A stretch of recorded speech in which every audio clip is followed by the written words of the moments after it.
Wife, voice is louder.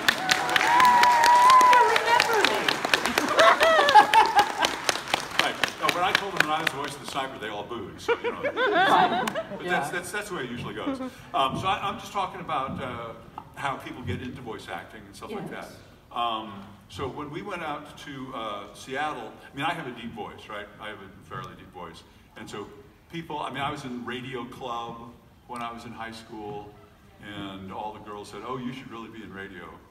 And it's interesting when you're a man when people say that you should be a voice actor, because nobody sees your face when you're a voice actor. So when a woman tells you should really be a voice actor, it's nice, you know, but it's kind of great. Thank you. Yeah. But anyway, so when we got out to Seattle, a lot of people. When I met Ellen, and she eventually married me. One of the first things she said to me was, you should really be a voice actor. Which, you know, let me know that I really didn't need to care about my appearance when I was around Ellen, basically is what that told me. But, so when we moved out to Seattle, first thing I did was I got an agent, and I started getting work, doing voice work, and some on-camera work too, but it was pretty boring stuff. And I think that that's important to know, that a lot of, you know, the fun part of being a voice actor is when you're doing animation or video games. That's just fun, fun, fun all day long. But a lot of voice work is narration, is doing radio commercials, now voiceover on online stuff. And the whole thing, you know, the internet changed everything as far as that goes. Because it used to be, you do lots of radio commercials and they go out to radios. Once the internet came out, radio stations ran out of money, and there really are much fewer radio commercials to be done. But it's one way that you can get into it.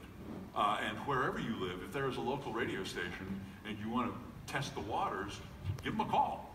Ask them if they need any actors for radio commercials, stuff like that. And I started getting that work. About '94, Sierra Online, what are some of the other early ones? Oh, I'm forgetting. Well, Humongous. Yeah, Humongous. There were some video game companies that moved to Seattle and set up shop and started sending out auditions. And my agent would get the auditions, send them to everybody that she knew, who she thought was right for the job. And so just like, you know, if you want to be in a play, you have to audition. And he actually had to go in. Well, back in those days, yeah. Back in those days, I had to ride my dinosaur down to the recording studio, and they would make the recording in cuneiform, you know, on the old clay tablets, and it was very exciting. That's all changed now. These days, and this has changed now too. If you want to get into voice acting these days, there are sites online, things like Voice 123. If you just go online and Google voice acting audition sites, they'll all come up. And basically they work where you have to pay a yearly fee. It's not much. In the States, it's about $50. So what is that, about 400, 500 krona, something like that, yeah. And then they will email you auditions. The thing that you need to know about those is that anybody can join, and so lots of people do. And so if you get an audition from one of those sites, you just need to jump on it right away. If you put yourself in the producer's shoes, you're the producer now. You're organizing a project and you want to hire voice actors, okay? How many auditions do you want to listen to before you go shoot yourself? Probably less than 1 million, right? So, so you want to get in there right away. You want to be like one of the first 50. Okay, because after that, they're just going to wear out, right? This is one of the advantages of having an agent, because if I'm a producer and I want to get voice action, I want to get good voice actors, if I go to some place like Voice 123, I may very well find a good voice actor, but I'll find a lot of people who really don't know what they're doing at all and just want to do it, and they're trying their, you know, putting their toe in the water. If I want to make my job easier, I will call up talent agencies and say, who do you have? Because the talent agent's job is to listen to everybody and decide who they want to represent, right? So already the producer has had the people who who are the least skilled already kind of weeded out, right? So that's, you know, if you're in a place like Stockholm, and I imagine like Malmo or Gothenburg, you want to go to Copenhagen, or how do they say it in Denmark? Copenhagen? Yeah. We've been watching a lot of Danish TV, and we are very impressed by their lack of consonants. Yeah. They have great respect for their vowels, but consonants, no respect at all. But you know, this is another thing that you can do, is you can Google talent agents, okay? And I would look for the ones closest to you, because even in this day and age, it's gonna help if you're close to where this stuff is going on. But things really have changed. I never have to go in any place to audition anymore. I always audition at home. I have really about like a $200 USB microphone. Now you guys, how familiar are you guys with microphones and all that techie stuff? Okay, so basically, a computer is digital, right? And this, you know, everybody knows that, but does anybody know what it means? Computers only deal in ones and zeros, right? And so the big challenge, and back in the 80s, and I was there when this was going on, everybody was very excited about it. A microphone actually works by, this mic works by having a little physical thing in there that gets hit by the air that I expel. And sound waves are actually air molecules getting crowded and then spreading out, and getting crowded and then spreading out. It's kind of like bad traffic on a highway. So, you know, everybody gets crunched up, and then okay, we have a room for to breathe, now it gets crunched up again. That is what a sound wave actually looks like. But it's a curve, right? It's what they call an analog wave. How they turn that into a digital wave is by sampling it. They will sample how powerful it is here, here, here, here, here, here, here, and they actually do that about 64,000 times a second to get a whole bunch of numbers that they turn into binary code, and that is what the computer recognizes. So to get this microphone, which is an analog device, it's an actual physical thing that responds to air moving back and forth, into a bunch of numbers, you have to go through what is called an analog digital interface. It's a little electronic dealie with programming in it that takes that analog wave and samples it and turns it into a digital thing that the computer can recognize. Nowadays, they make microphones with their own little analog digital interface in them, and that just have a USB plug that plugs right into the back of your computer, okay? And I have one of those. It's a Rode, R-O-D-E, pretty nice one. And really it's good enough for the kind of things that I do. If you want to do your own production stuff, that is stuff that's going to, because I just audition on mine. And I send the auditions into my agent. The client says, yeah, this sounds great. We'll hire them and we'll bring them into our studio and actually, you know, use $6,000, $7,000, $8,000 microphones and all kinds of cool equipment that they have, right? So if you want to set up your own studio, that has a little bit more to do with architecture. A studio has two jobs. Both of them have to do with only getting on you know, in your MP3 file, only what you want there. So if you have a cow wandering around outside, you don't hear the cow moo. If you have a jet flying overhead, you don't hear that, and stuff like that. So that kind of stuff is dealt with architecture. You actually build a room that doesn't share any walls with the outside of your house. And which sometimes is just the closet. Right, right, exactly. That can work. But also, the nice thing with voice work is you can do it any time you want. And so if you get a gig and you say, well, you know, I don't want to do it during the day because there's traffic and kids playing baseball or whatever, but if I wait until 1 o'clock in the morning, nice and quiet, and that's not going to be a problem, okay? So that's one kind of noise that you want to get out. The second kind of noise you want to get out is just the sound of the room that you're in, because every room has its own sound. Every room, this wall is parallel to that wall, so you're going to have standing waves there. Nice bright surfaces on the ceiling and the floor, and all that's going to make reverberation and stuff like that. And what you want for voice work is none of that, so that the engineers at the other end can decide what room you're in, or if you're outside, or whatever. So that is why you need nice soft surfaces, nothing that's in here, right? You want stuff like this. which is why another reason why a closet is great. If you just put your microphone in front of your clothes, that's going to take care of 95% of the problem, right? You may want to put a blanket behind you to really close yourself off and make it really, really dead. But that's only if you want to do like production quality work. And if you want to actually send out your work as the finished product, you want that kind of architecture. For me, if I put some blankets over the computer so that any bright surfaces are deadened, and I put my microphone in front of that, it really sounds great. Plenty good for auditions. And then, of course, if you want to do production quality work, you're also going to want to spend a lot more for your microphones. You know, then that's when you're looking at, you know, spending a couple $1,000 for a Sennheiser or one of those very high quality microphones. But to do auditions, really $150 to $200 microphone is fine, and something that plugs directly into your computer is fine. The higher end microphones all need a separate analog digital interface. So that's about enough of the technique. At least that gives you kind of an overview, right? Does that give you some kind of idea of what you need?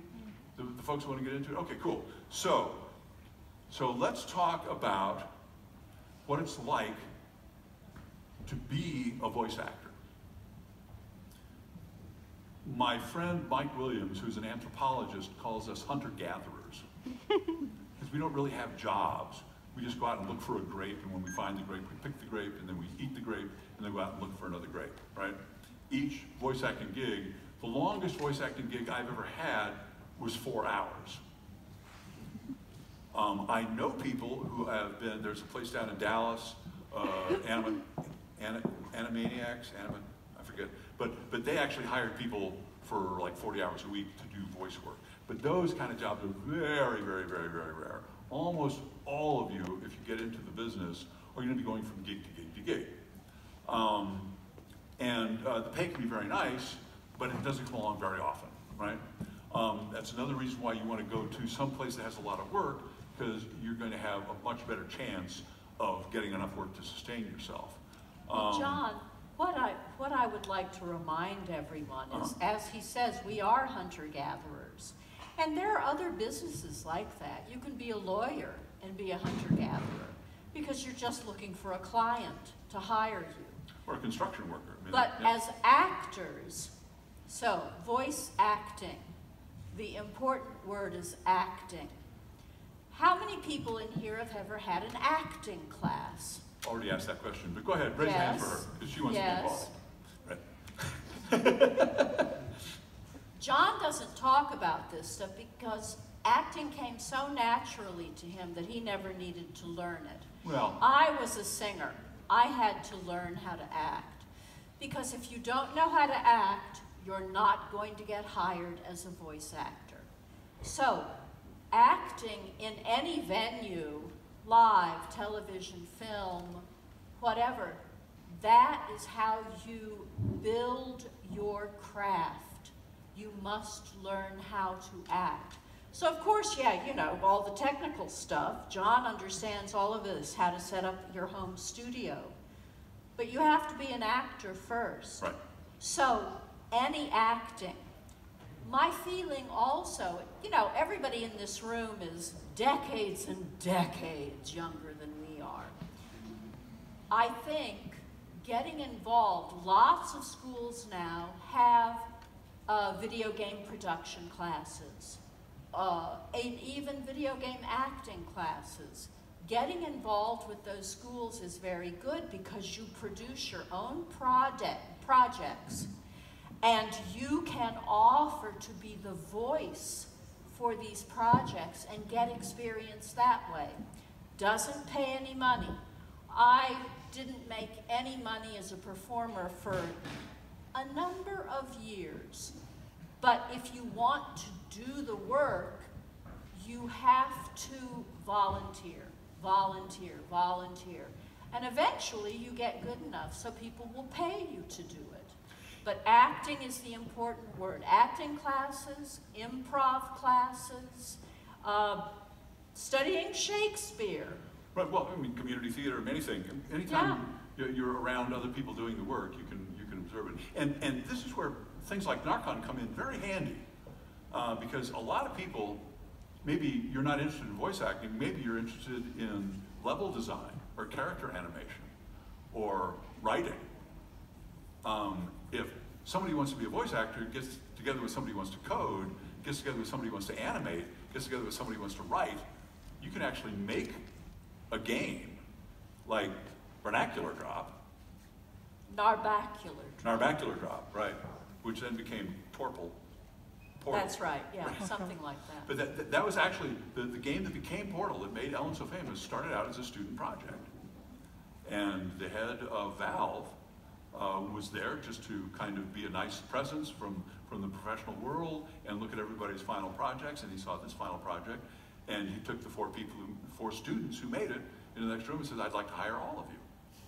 And that's how that got started. So I think that it's particularly in the YouTube era, we have ways to get our content out. It used to be, back when I was growing up, when I was a young man, you know, making records, if you wanted to make a record, you had to go through a major record company to get distribution and all that kind of stuff. Now, you can put your stuff up on YouTube and get an audience going. And the same thing goes for voice acting and for coding and animation and all of the parts of making video games. And I can't begin to tell you how many people we've met from time to time at fan cons who were making projects, and we'd see them a few years later at another fan con, and they now have a job in the industry. So people in the industry respect people who aren't shy, basically, who put it out there, put projects together and put it out there for people to see. But once again, once you become a voice actor, then you get to figure out how you're going to eat. Right, because we're not just voice actors. Right. We'll do anything for a buck. As a matter of fact, just a couple months ago, we performed a brand new opera. So it's like anytime anybody needs our skill set, we try to say yes, right? And we've done lots of theater, and we've done some films, and we've done radio, and you know, whatever pays the bills. Because you have to cobble together a living. Right. Particularly if you're not in some place like LA or New York. You know, if you go to New York or LA and you get in and you get a reputation, you can have so much work that you're fine.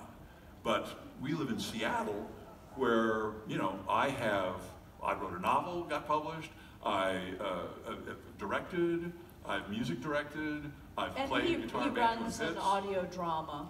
I'm now I have a production company. Small company. That makes audio dramas, so I hire voice actors now. But that kind of creativity too, I think is very important, is to say, okay, what can I do? What can I do? What skill set do I have, and how can I turn that into rent money and egg money, right? And not too long ago, he got a gig playing guitar for a show. Right. He was in the pit of a show. Right, and which is fun. I mean, for me, I like doing different things, so it's nice to go from thing to thing to thing. But you kind of want to stay flexible. If you're going to pursue this. We've met a lot of people who say, you know, I want to be a voice actor in video games.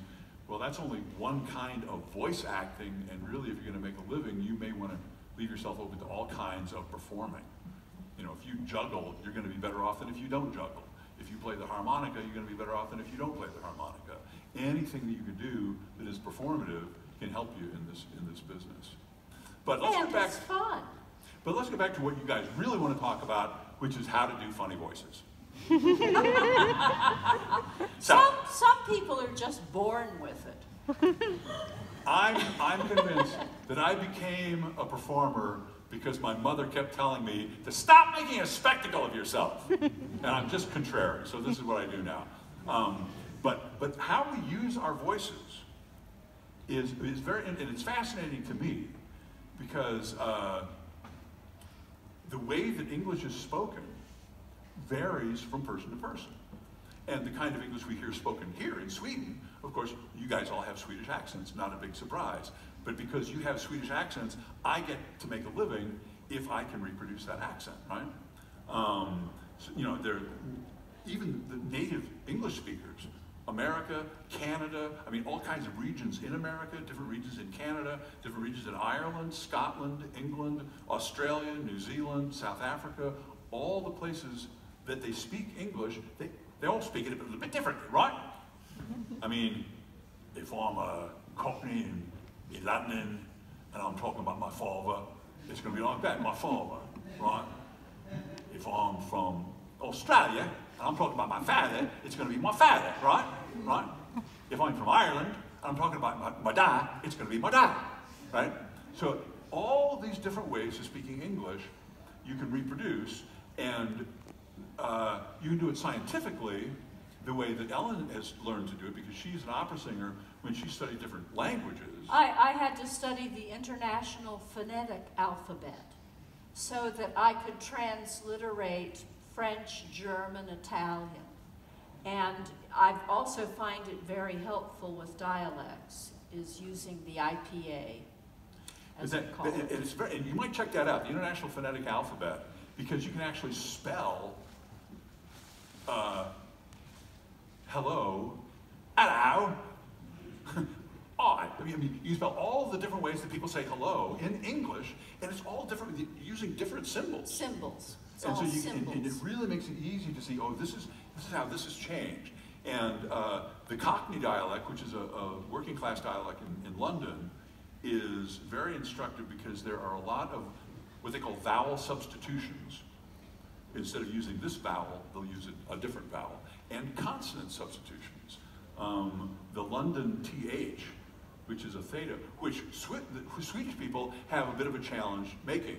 Most Swedish people, when they say there, will turn it into what Americans would hear as a D, and say dare instead of there, right? In London, they turn it into an F.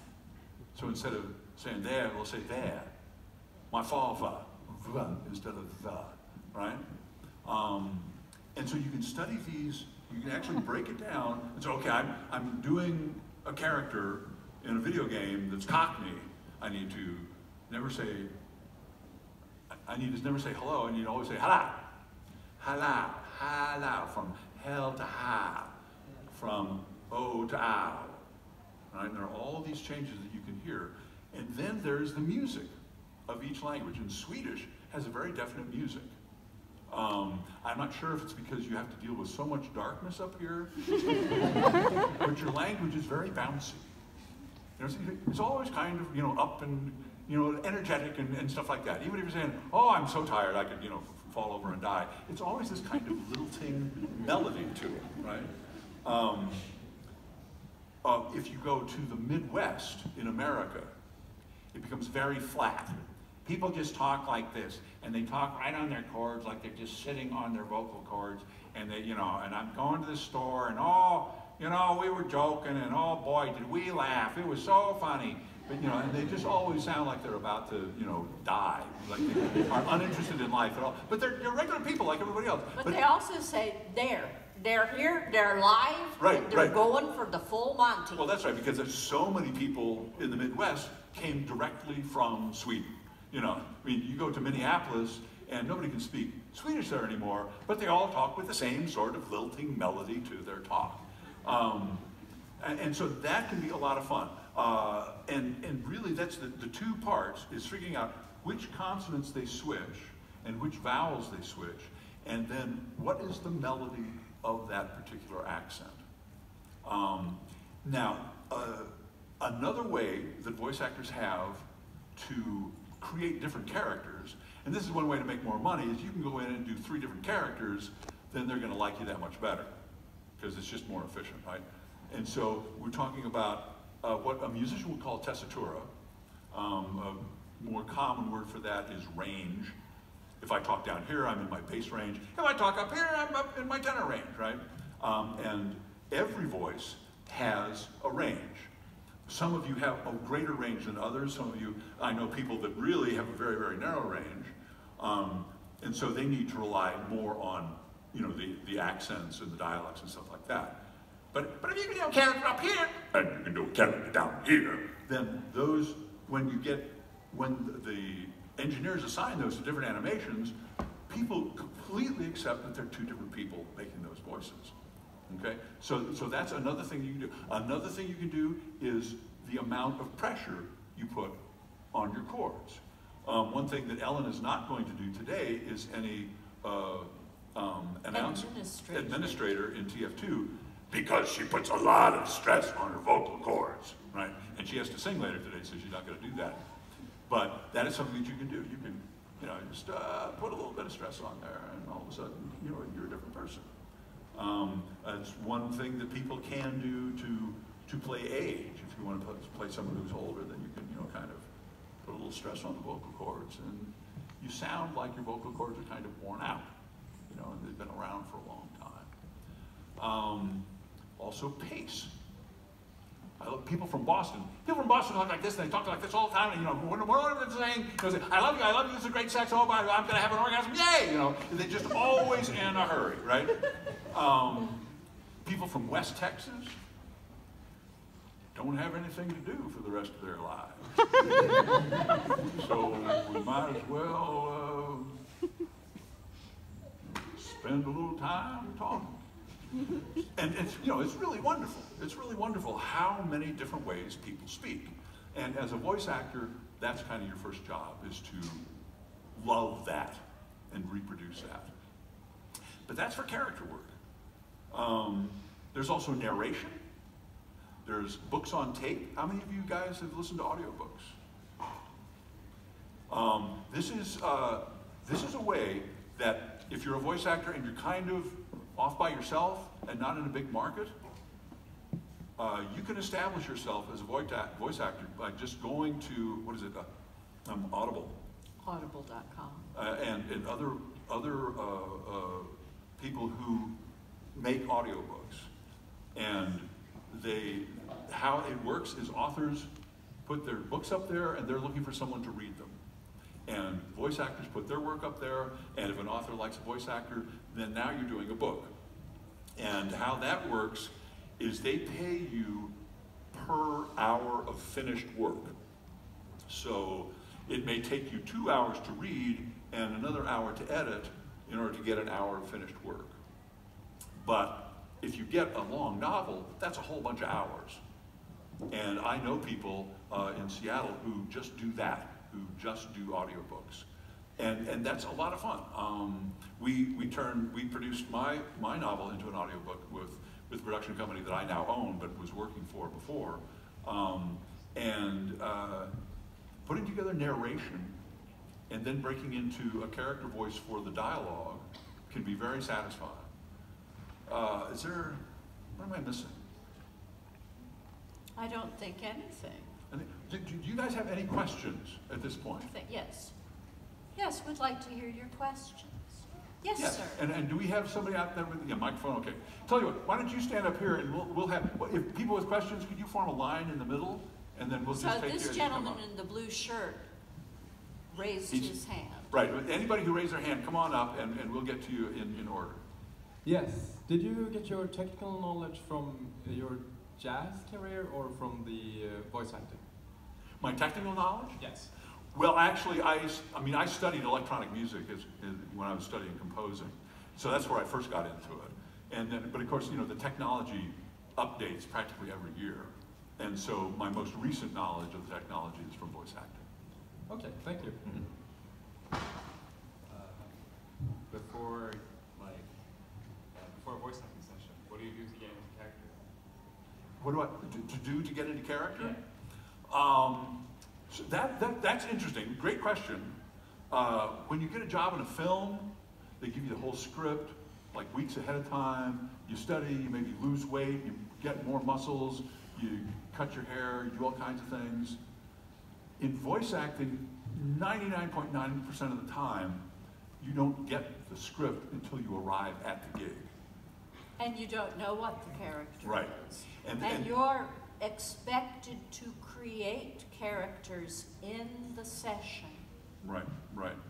So this involves, and I think, but this is great, guys. Any of you who are interested in acting at all, as well as voice acting, in voice acting, in any other kind of acting, you're reacting to your other actors.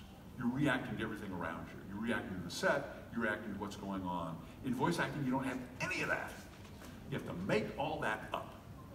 So the directors, if they're good, they'll tell you, okay, your character he's a working class guy, all right? He's a soldier now, there's a big battle going on, and the space spiders are coming in, all right?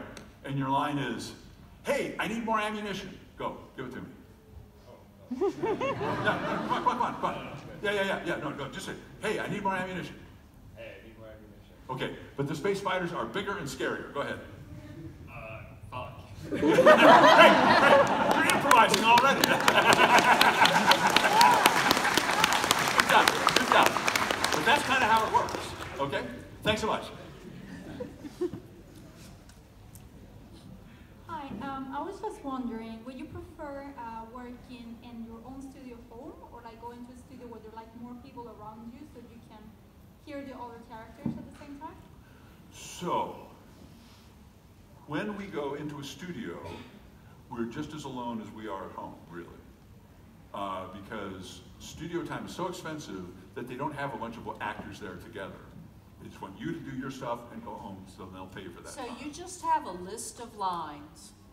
Right. You have a list of lines. They used to give you paper, a copy, but now it's usually on a computer screen, and you're reading. And usually what they ask you to do is read the first line 3 times. Read the second line 3 times. And when I do this, I read the first time just to tell me, what am I saying? The second time, I try to add in a bit of the character. And the third time, you know, I hope it's my best shot. And you go down a whole page, perhaps 10 lines. Then the client will say, can you go back to line 3 and give me 2 more reads on that? And you go back to line 3 and you give them 2 more reads. But it really is, as John said, when I'm called in to do Glados, for example, I know that character. I know who that is. But often I'm just called in and hear the lines. They'll show you a piece of artwork. This is what the character looks like. And you have to make up what you think the character sounds like. But the one thing that I've done both in studios, in professional studios, and in my home studio is audition. And the difference between auditioning at home and auditioning in a professional studio is when you go down to a professional studio, all the other voice actors are there too, and you go in when it's your turn, and you read stuff, and then say thank you, and you walk out of the studio going, that sucked, I'll never get that job. When you do it at home, you do a take, and you listen to it, and you go, that sucked, I'll try it again. And you do another take, and you listen to that, and you go, that sucked, I'll try it again. After about 47 takes, which says, why did I ever become a voice actor? I'm no good at this. That's basically the difference between. Well, when you're at home, you get to keep trying. But the thing is, you rarely hear other actors when you are in the studio.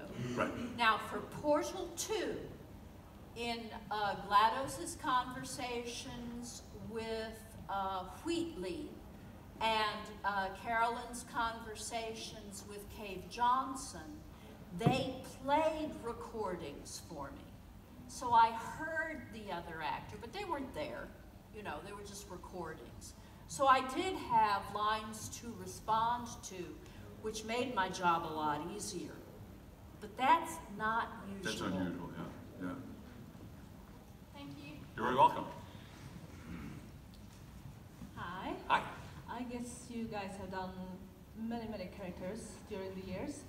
Is there any one character that has really affected you, that you have like still in your heart, that you really love and remember? Oh, well, there are a few, yeah. Yeah, well, I feel sorry for Glados. I have a lot of sympathy for her. She's lonely. I'd say that probably, certainly the sniper out of Team Fortress 2 is very close to me. Basically me with an Australian accent. But interesting, Pudge out of Dota 2. You guys know Pudge? He's this kind of dumpy guy who, eats his enemies and then wears their skin as clothes. And that's basically me too. He's a working class guy. And then Storm Spirit was one of my favorites. So when I went in to do Pudge and Earthshaker and Doom and Storm Spirit, I had 4 characters to do. I got the gig, I got the date because they needed all these things done, and then I got a cold. about 5 days before the date. And I was feeling better, but when I went in, I didn't have any middle of my voice. I can talk down here just fine, or I can talk up here just fine, but I didn't have any middle where I normally talk. Fortunately, you know, doom is basically the death day Satan. Doom, you know, you're all doomed. And Earthshaker is an earthquake, you know, Earthshaker, there are many Earths, but only one Earthshaker. But then we got to Storm Spirit, and they wanted something different. And so Storm Spirit became a thespian because I had that part of my voice available to me. But Storm Spirit is also dear to my heart because he's so stupid. Thank you. Hiya. I understand that if you've been doing a lot of roles over the years, that maybe there are some routines that you can take so you don't strain your voice. Do you have any recommendations for exercises or maybe voice care, things that you do at home in order to prepare for roles? Yes, absolutely.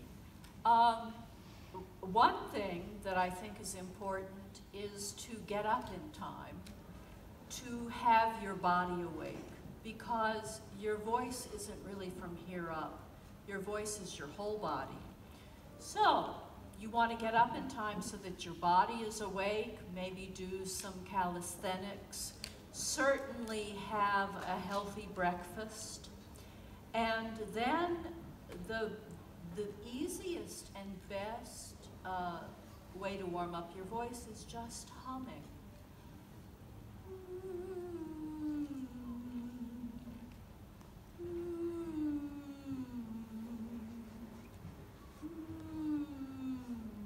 And lip trill. Everybody do that. So these are very simple things you can do to warm up your voice. What the lip trill does is make sure that you're talking on your diaphragm. That your air is you have working. to kind of push through your lips. Because as you warm up, you don't want to be tiring your voice during the warm-up. So you want this very gentle warm-up, and then you're ready to speak.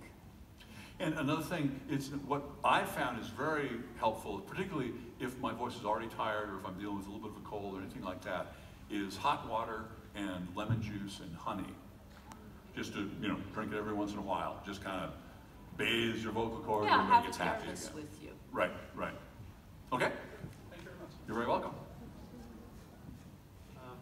Yes. So when it comes to, like, you talked about range earlier. What is it, like, a good way at home to, you talked about earlier about, like, this alphabet, but, like, at home, what can I do? Let's say I wanted to start with voice acting. What is a good way to start? Let's say if I'm not that good at range, what can I do to kind of increase it? A great way would be singing lessons.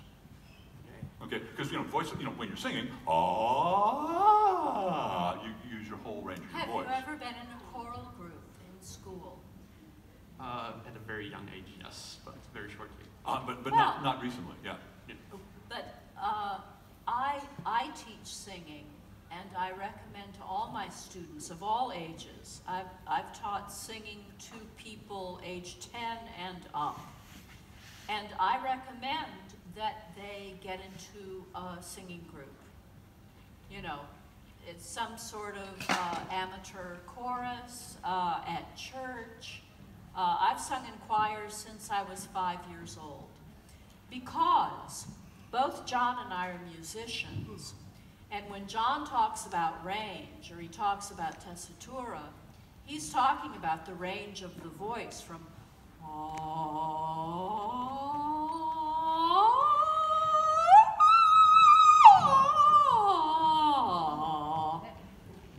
and you can put your character voices any place throughout that range.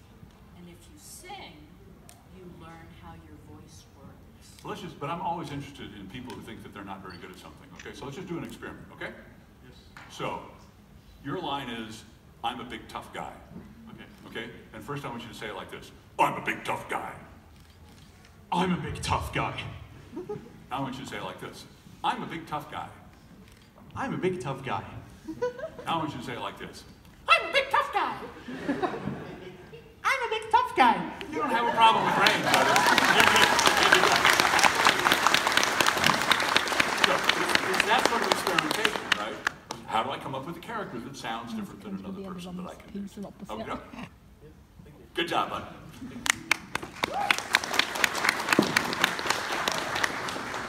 Hi, so you talked about that you couldn't really choose your own jobs basically in the beginning. Right. But my question was You never can choose your own jobs. Jobs always choose you, yeah. Yeah. But my question was what job do you look forward to the most when you started and stuff? Oh, well, it's interesting. I mean, it's all kind of interesting. I mean, if you have the right attitude, you know, I mean, I used to do instructional video voiceovers for Boeing airplane manufacturers, right? And you're talking about how you don't want to open up a jar of toxic liquid without proper ventilation. I didn't know you had to do that. That was kind of interesting, you know. But you learn that what? Oh, I did this one thing. I did a thing for a home blood sugar test. So, you know, if you have diabetes, you can test your blood sugar, right? This thing was written by lawyers. All they were worried about is not getting sued. And so they had sentences where you didn't get to the verb until page 2. You know, all these subsequent clauses and subordinate clauses and all this kind of stuff just to make sure that no one sued them. And I had to make some sort of sense out of that. And so all of a sudden now I'm in a grammar class, right? I'm parsing sentences, figuring out where do I actually get to the subject, you know? And I'm doing stuff for Microsoft. They would name things like, you know, the 1992 new, particularly, 17 adjectives before you ever got to a noun. And, you know, and all of a sudden you say, okay, how do I make that make sense? But you're absolutely right. I mean, if I'm going in to do some more sniper or going in to do some more pudge or something like that, then I'm just playing, and that's great fun. I mean, that's basically like playing Army guys when you're a kid, you know? They got Charlie! You know, all that kind of stuff is just fabulous fun. So that's my favorite. You just like testing people and... Yeah, I can't top that. All right, look good. Thank you. Thank you. Hello. Hi. As a voice actor, what is one of your biggest inspirations? One of my biggest influences? Yeah. I would say Mel Blanc, the old Warner Brothers cartoon. Do some male characters. Oh well, those are hard because Mel was from Brooklyn, so every character. I mean, Bugs Bunny was from Brooklyn, Elmer Fudd was from Brooklyn, Yosemite Sam was from Brooklyn, but the other guy, I can't remember his name right now, is the one who did all the Hanna-Barbera cartoons. And I can almost get it, but I'm blocking it now. But he did things like, you know, Huckleberry Hound, and he'd do all the voices. So one of my favorite cartoons, Huckleberry, is chasing Dinky Dalton, and you meet the Dalton gang at the beginning. They have a photograph, he's looking at him, and there's, you know, Dangerous Dalton, Dastardly Dalton, Despicable Dalton, and Dinky Dalton. And so Huckleberry says, well, this is going to be easy, right? Well, what Huckleberry doesn't know is that since that picture was taken, Dinky has grown up, so he's just as big as all the others. But at one point, he's chased Dinky, and Dinky, you know, I mean, Dinky's been doing all kinds of horrible things to him, dropping safes on him, running him over with railroad trains, all kinds of stuff. But finally, Dinky has repaired to his hideout. And you can tell it's his hideout because there's a little building with hideout over the door. Right? And so Huckleberry calls him up on the telephone, and this is what it sounds like. Dinky answers the phone. Hello? Is this Dinky Dalton? This is he. You got to admit, he's got a right nice voice on the telephone. So that was that guy. I'm just blocking his name. But those two were what I listened to. I listened to cartoons growing up. Okay. Yeah. Thanks. Thank you. Hello there. Hi. How are you doing? Good. Good. So my question is, throughout you guys' career, have you ever come across a character or voice that you feel it was like maybe uncomfortable, maybe that you weren't, oh man, I can't nail it. Have you ever come across that, and how do you deal with it? Oh, Well, at one point I needed to be a South African, and fortunately for us, Ellen knew a couple of South Africans in Seattle. Yeah, my friends Glauber. Yvette Glauber, and right. Dennis Glauber. Right. And of course the funny thing about it, so we went over to their house and said, could you just read some of this material so that I can know what a South African would sound like? And of course the funny thing was they decided they had to act. And they were horrible actors. But they had great South African accents, Dennis right? was a physician. Right. Yeah, no, they knew nothing about acting, but they had great South African accents. And so, and you key into a word, and the word that I keyed into was medicine. American would say medicine, and if you're South African, you say medicine. Medicine. Everything's much closer, right? I think that's the biggest challenge is that if you're doing an accent you haven't done before, then you have to find that accent and really work up all your tools of vowel substitutions, consonant substitutions, melody of the accent, because you don't want to be the person that everybody says, well, that accent sucked, where is he from, So that's the big thing. Thank you, guys. Thank you. Hi. How do you actually play a regal character to act like a powerful leader that anyone can look up to? Have I ever played a powerful leader that anyone can look up to? Yeah. Well, Joseph Pulitzer. That was an interesting character. Well, yeah. I as an actor, even if you're playing a really good person, You played Mark Twain. even if you're playing a really good person, as an actor, you're always looking for that which doesn't make them all that good, right? Because that's what's going to make them human. So if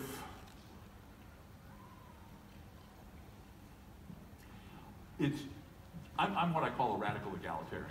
I mean, I think that everyone really is equally important, equally worthy of love, all that kind of stuff.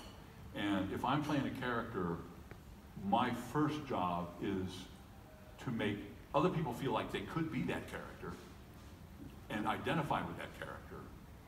Even if I was playing Joseph Goebbels or if I was playing Mahatma Gandhi, if I was playing Joseph Goebbels, I would want to find the stuff that's good in Joseph Goebbels. If I was playing Mahatma Gandhi, I would want to find the stuff that's not so good in Mahatma Gandhi. Because we're all people. And if I was playing Donald Trump, I would want to figure out what might be, what could make him okay, right? And try to figure out where he went on his path that he got to this place where he only thought about himself and stuff like that. So that's really my challenge as an actor. Would you say that's, I mean, if you play, back when you were young and you were playing soubrettes, you still looked for things that made them quirky and interesting, right? Not, if you're just good all the time, I mean, do you know somebody? I know people who are good all the time. You don't like them, do you? They're just showing off, right? So that's, I mean, does anybody look up to the sniper? How many people here look up to the sniper? One person looks up to the sniper. Several people. I look up to the sniper. Does that answer your question? I think so, but let's see. Yeah, I think that's a question. Actually, can I have another question? Sure. Sure. Okay. You're a Yankees fan. When you want to become an over-the-top character, there, how do you actually know when you go too far? Oh, with a character, you mean? Yeah. Going too far with the character? Yeah. I have experienced that because when I'm in a session for Glados and the writers are there with me, Jay Pinkerton or Eric Wolpaw, they always let me know if I'm being too human. They say, no, Ellen, pull it back. No, she cares. She doesn't care that much. She doesn't care that much. So, yeah. But if you're talking about over-the-top acting, like big characters, like the sniper and stuff like that, the only time that I've gone too far is if I don't know why if I don't know why my character is behaving that way. If I'm just an actor laughing at a character that's not going to work. But if my character just really loves killing people, and he really, really loves it, it just makes him work, and it just fills his heart with joy, as long as that's true, then it's not too far. Nothing is too far. Okay. Always know why you're talking. All right. Thank you. Thank you. Hi. Hello. Because of your performance, have you ever got stage fright? Oh, Stage yes! fright. Stage fright, interesting. Oh, gosh. So John was talking about that experimental opera that we just did. And I call it nervousness. You know, it's like, I know I'm not gonna drop dead, you know, when I walk on stage. That's not gonna happen. As a matter of fact, if she would drop dead, then her problems would be over. That's right. But I get nervous, and what I don't like about nervousness is it affects my breathing. So when I get nervous, I focus on my breathing. Because if I can get my breathing low into my diaphragm, and I'll even, you know, practice off stage, I'll even count, you know. In, 2, 3, 4, out, 2, 3, 4. In, 2, 3, 4, out, 2, 3, 4. And I also do some Tai Chi exercises. Breathing in Tai Chi is very important. So if you focus on your breathing, it gives you something to think about other than the fact that you might be nervous about performing. Well, let's go back to the basic existential question, okay? If you are an actor, and you're backstage, you're preparing to go on as your character, has your character ever met an audience? Is your character going to walk out in front of an audience? Yes. No. No, that's the thing. Your character is going to walk out into her village, or her city, or her countryside. Your character is going to want what your character wants. Only you want to do a good job for the audience. Your character doesn't know about the audience, has never met an audience. Your character is going out trying to kill a dragon, or find a golden ring, or do something. So if you're getting stage fright, the first thing you know is you're not in character. Because your character doesn't know about the audience, right? This is particularly helpful if you're auditioning. You're going in and you think your job is to get a job. But as an actor, your job is to only want what your character wants. Your character's never met a director. Your character's never been to an audition. Doesn't care about acting. Doesn't want to be an actor. Your character wants to drive a streetcar or fly to the moon or whatever they would want to do, but it has nothing to do with acting. So, figure out what your character wants and only want that. He is so right about this. And you can use that idea anytime you perform. And I also like to say, have a healthy contempt for your audience. A healthy contempt, not a mean contempt. Basically think, they're either cool enough to get me or they're not. And if they're not, I can't help them. Okay? All right. Thank you so much. Thank you. Hello. Hello. Has there ever been a time when you voice a character that your throat accidentally hurts really bad when you talk? Oh, accidentally? Yeah, when you talk like this. I can give you an example. Let's say like an anime character, like Vegeta from Dragon Ball. He sounds like this in Ocean Dog. Have you gotta fear me, Kakarot? Like that. Because that voice kind of hurts when you hear Absolutely. it. Yes, it does. No, that's what John was saying earlier. Since I have to sing later today, I'm not going to do any of the administrator's voice because that is a very tiring voice that I came up with on my own. No one to blame but yourself. No one to blame but myself. Well, and I am the voice of the International, which is the World Championships of Dota 2. And all of that, you might want to turn down the mic a little bit, but it's all huge. Welcome to the International. And if I do that for 2 hours, I am toasted. And that's, go home, drink the honey and lemon and hot water and, prepare yourself. basically your voice died. Right, exactly. Okay, does that give you an answer? Thank you very much, sir. Hi. Hi. I'm just wondering if you do, for example, like sounds like laughing, screaming, more kind of tougher things, if you ever kind of get kind of like a voice block, and if you do, how you kind of work, because I can't scream, for example. So how Well, do you I know, go through? those difficult sounds that you're talking about, you know, crying, screaming, etc. Nowadays, they always make sure that you do it at the end of the session. Because they don't care if you can talk when you go home. Right. They just care if you can talk while you're there. So, and if you're reading copy and you see something that is going to be difficult, you can even say, I would like to wait until the end of the session to do this part of the recording. So yeah, you take that into consideration. Like if you, for example, you can't scream, like if I try to scream, nothing comes out. If I'm Well, I mean, if you actually get laryngitis, you know, if your vocal cords swell up and you can't make any sound anymore, they're just going to have to reschedule. You know, and that's, I mean, it happens every once in a while. I think it's important to always, I know, even when I'm doing something like the international, I always want to be more tired down here than I am up here. So you want to do everything from your diaphragm, everything from just the bottom of the beat up. And as long as you're supporting, and you're not actually, even, you know, if I'm doing a Midwest accent where people are just talking on their chords, I'm actually, it's all down here so that I don't wear out my vocal cords.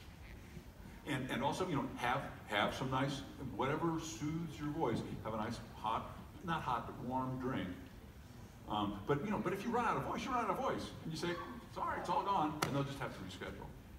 Yeah. Okay?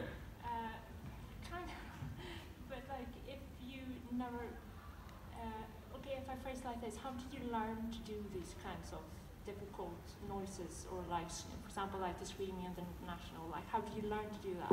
So I think the biggest mistake that most people make is thinking that voice acting is trying to think of what something would sound like and imitate that noise, right? Like if I'm getting eaten by a space spider, what would that sound like? And so I kind of come up with a ah, but that's not it.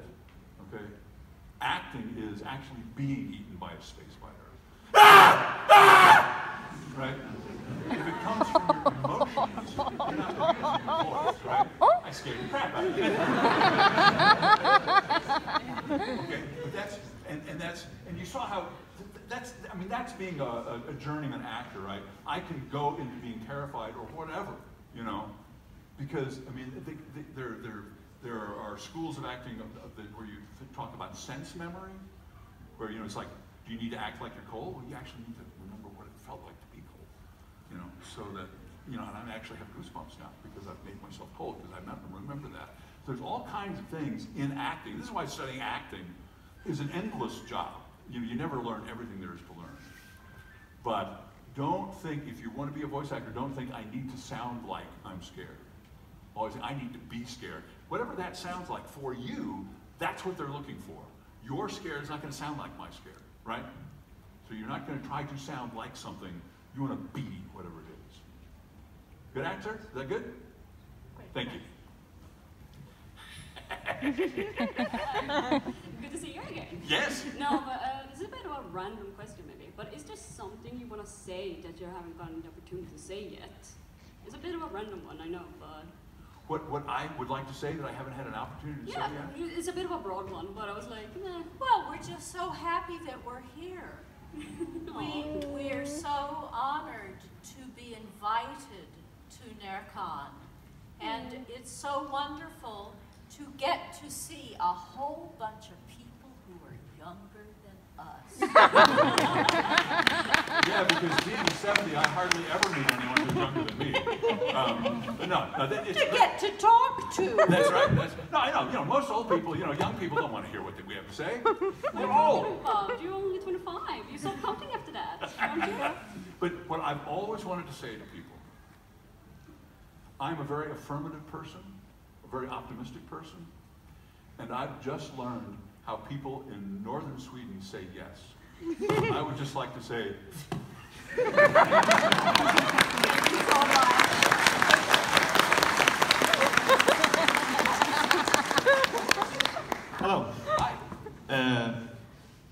said that voice actors often don't interact with each other doing recordings for projects. No.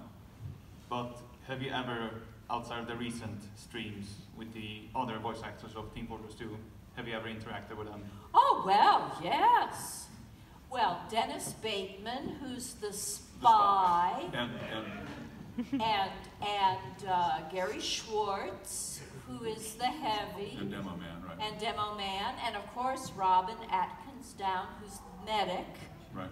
And but Dennis and Gary have been friends of ours for decades.